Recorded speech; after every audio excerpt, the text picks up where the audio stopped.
Hello दोस्तों, आप सभी का स्वागत है आपको अपने यूट्यूब चैनल अध्ययन सिटी में। दोस्तों, आज की इस वीडियो में हम लोग त्रिभुज के बारे में पढ़ने वाले हैं। इस वीडियो में आप लोग को त्रिभुज के जितने भी बेसिक कॉन्सेप्ट हैं उन सभी को क्लियर कराया जाएगा।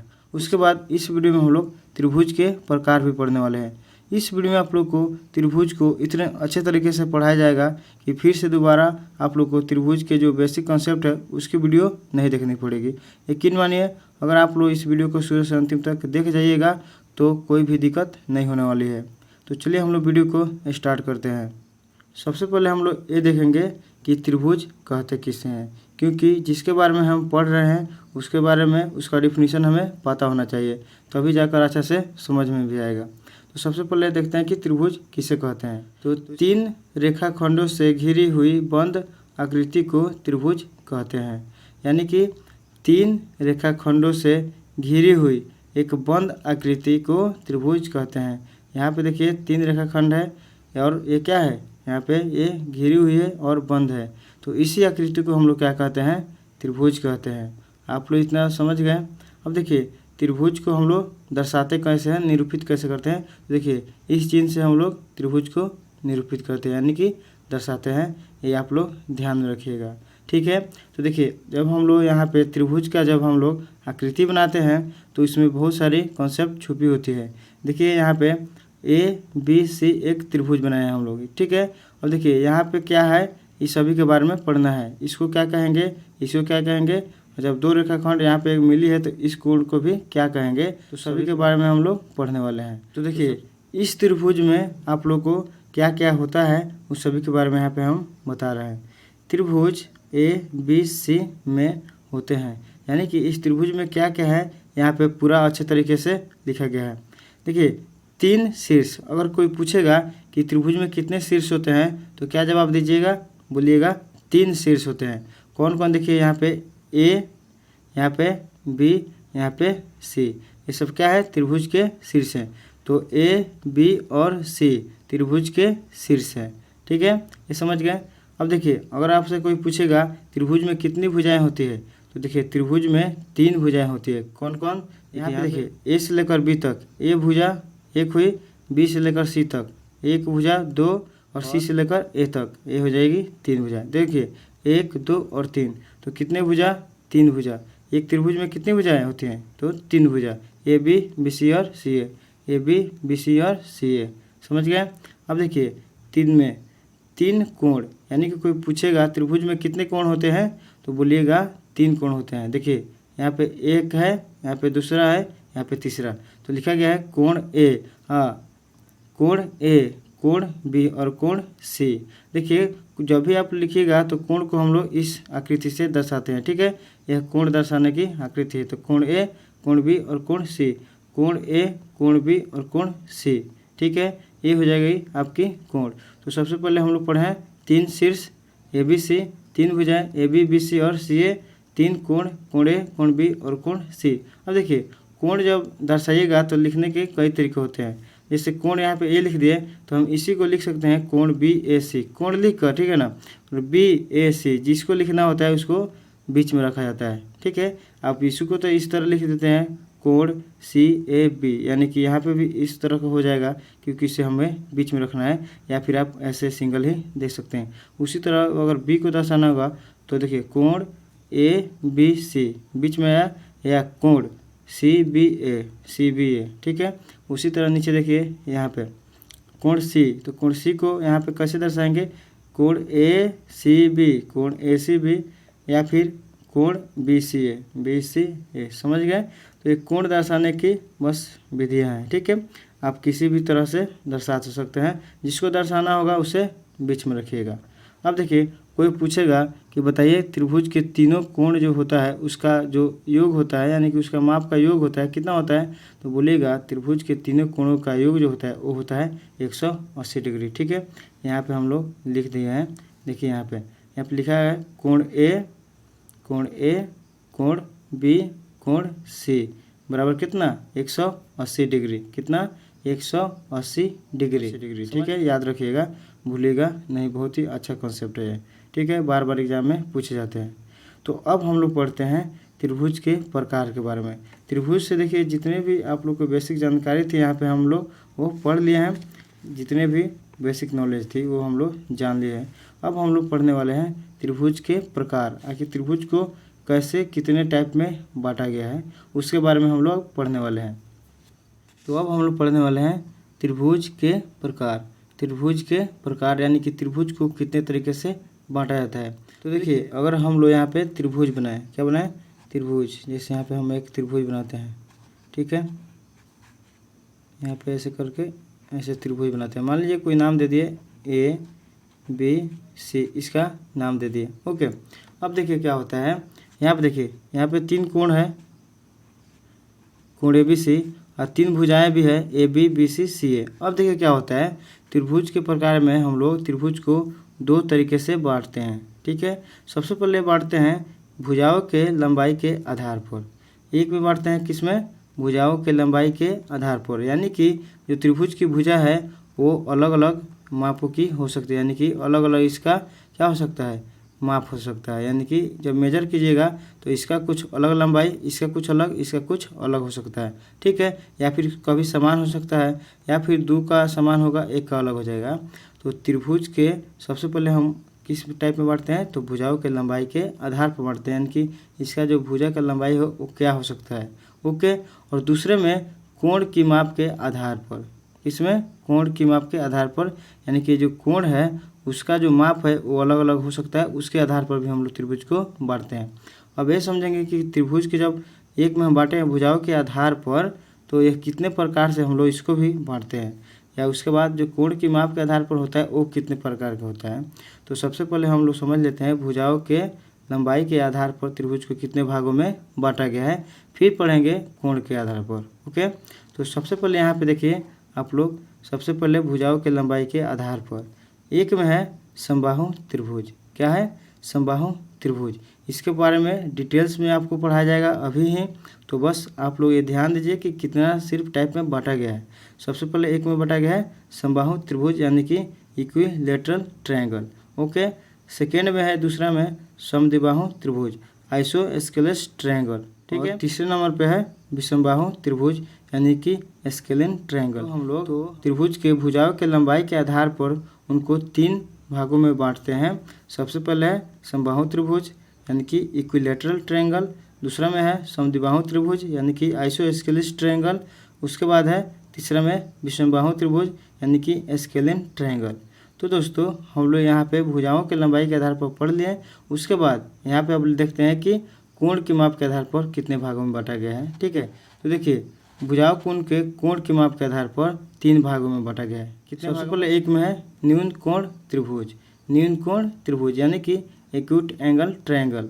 दूसरे में है समकोण त्रिभुज, राइट एंगल ट्रायंगल। तीसरे में है अधिक कोण त्रिभुज, यानी कि ऑब्ट्यूस एंगल ट्रायंगल। तो दोस्तों हमने यहाँ पे देखा कि एक त्रिभुज बनाया, ठीक है। उसके बाद हमने भुजाओं के लंबाई के आधार पर त्रिभुज को कितने भागों में बांटा, 3 भागों में, और कोण के आधार पर कितने भागों में, तो 3 भागों में।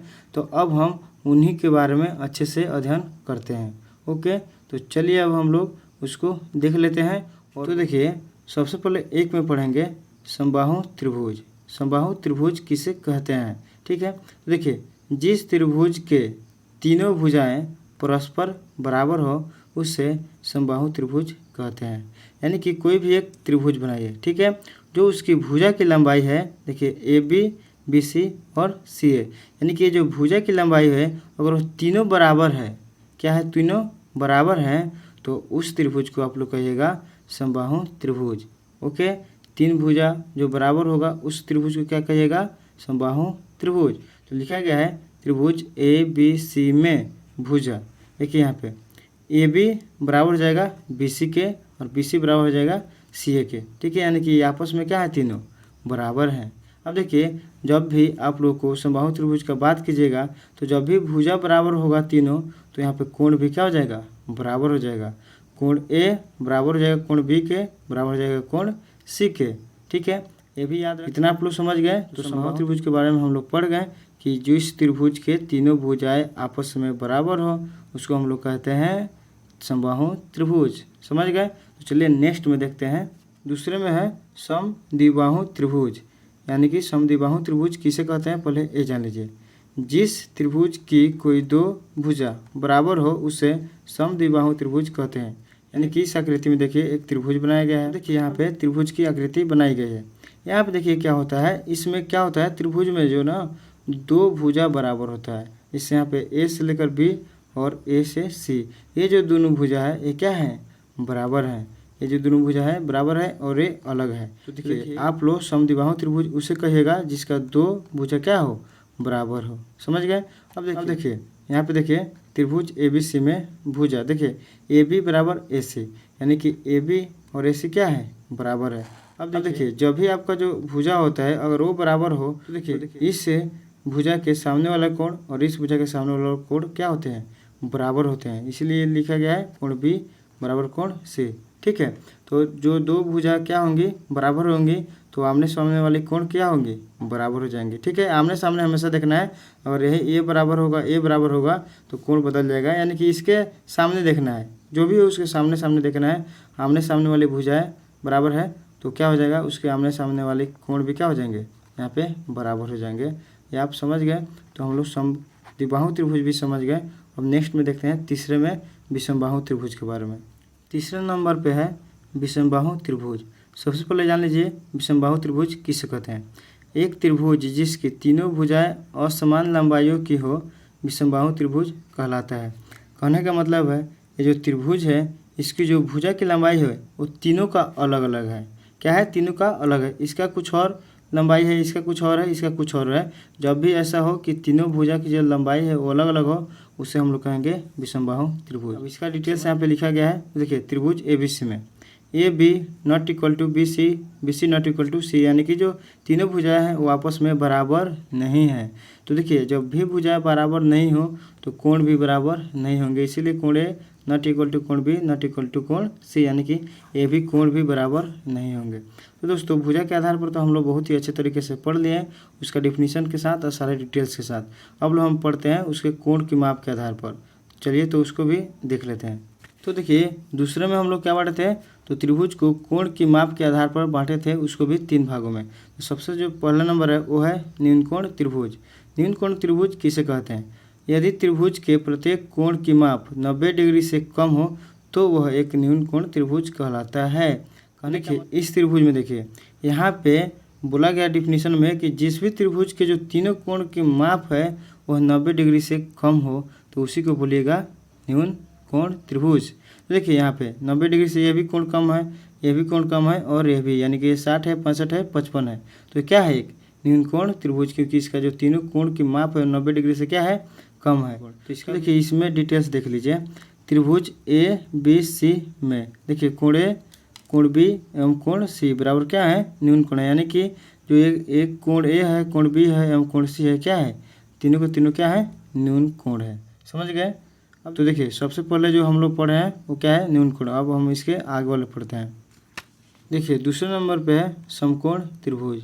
क्या है, समकोण त्रिभुज, इंग्लिश में कहते हैं राइट एंगल ट्रायंगल। तो देखिए समकोण त्रिभुज किसे कहते हैं, यदि त्रिभुज का एक कोण समकोण यानी कि बराबर हो 90 डिग्री के तो वह त्रिभुज समकोण त्रिभुज कहलाता है। यानी कि कोई एक त्रिभुज बनाइए, ठीक है, इसका जो एक कोई कोण होगा वो कितने का होगा, 90 डिग्री का, तो इसे हम कहते हैं समकोण त्रिभुज। ठीक है, यहाँ पे क्या है, 90 डिग्री का है, तो इसे हम क्या कहेंगे, इसे कहेंगे समकोण त्रिभुज। देखिए त्रिभुज एबीसी में कोण बी बराबर 90 डिग्री। समझ गए कि जिस भी त्रिभुज का जो एक कोण होगा वो 90 होगा तो उसे हम लोग कहेंगे समकोण त्रिभुज। अब हम लोग चलते हैं आगे। अब देखिए तीसरे नंबर पे अधिक कोण त्रिभुज। क्या है, अधिक कोण त्रिभुज। तो अधिक कोण त्रिभुज किसे कहते हैं ये जान लेते हैं। यदि त्रिभुज का कोई एक कोण 90 डिग्री से अधिक हो तो वह त्रिभुज एक अधिक कोण त्रिभुज कहलाता है। यानी कि इस त्रिभुज में देखिए यहाँ पे क्या है, एक कोण जो है वह क्या है, 90 डिग्री से भी अधिक है। तो एक कोण अगर 90 डिग्री से अधिक है तो उस त्रिभुज को कहेंगे अधिक कोण त्रिभुज। यहाँ पे क्या है, 120 डिग्री। ठीक है, तो यहाँ पे इसको देख लीजिए, यहाँ पे त्रिभुज एबीसी में कोण बी बराबर 120 डिग्री। तो जिस भी त्रिभुज का एक कोई कोण 90 डिग्री से अधिक हो उसे कहते हैं अधिक कोण त्रिभुज। तो दोस्तों इस वीडियो में हम लोग देखिए त्रिभुज के जितने भी बेसिक कॉन्सेप्ट है उसको हम लोगों ने क्लियर किया। तो दोस्तों इस वीडियो में हम लोग त्रिभुज के प्रकार में समझे हैं कि 2 भागों में बांटते हैं। भुजाओं की लंबाई के आधार पर त्रिभुज को 3 भागों में बांटते हैं। सबसे पहला होता है समबाहु त्रिभुज, दूसरा समद्विबाहु त्रिभुज और तीसरा विषमबाहु त्रिभुज। उसके बाद कोण की माप के आधार पर पहला होता है न्यून कोण त्रिभुज, दूसरा समकोण त्रिभुज और तीसरा अधिक कोण त्रिभुज। इसके बारे में हम लोग डिटेल से पढ़ लिए दोस्तों। तो हम आप लोग को शुरू में ही बोले थे कि आप लोग इस वीडियो को शुरू से अंतिम तक देखें। आप लोग को जो त्रिभुज का जो बेसिक कॉन्सेप्ट है बहुत ही अच्छे से क्लियर हो जाएगा, आपका कोई भी डाउट नहीं रहेगा। तो मैं इस वीडियो में पूरा कोशिश किया हूँ कि आपका जो डाउट है पूरा क्लियर हो और आप लोग को अच्छे से समझ में आए। तो इस वीडियो में हम लोग इतना पढ़े हैं। इसके बाद हम लोग त्रिभुज के जो MCQ होता है उसको डिस्कस कर लेंगे, यानी कि फिल इन द ब्लैंक्स वाले के कर लेंगे। उसमें लिखा रहेगा कि समद्विबाहु त्रिभुज के डैश डैश डैश कोण बराबर होते हैं। तो समद्विबाहु त्रिभुज में हम लोग जानते हैं कि 2 कोण बराबर होते हैं। मतलब त्रिभुज के तीनों कोणों का माप कितना होता है। तो ऐसे ही से प्रश्न होंगे 17 या 20 क्वेश्चन, उसको भी आप लोग क्लियर कर लीजिएगा। वो MCQ के फॉर्म में रहेगा या फिल इन द ब्लैंक से कोई भी रह सकता है। दोस्तों इस वीडियो में हम लोग सभी त्रिभुज के बारे में अच्छे से पढ़ लिए हैं। तो मिलते हैं अगले वीडियो में, तब तक के लिए धन्यवाद। अपना ख्याल रखें।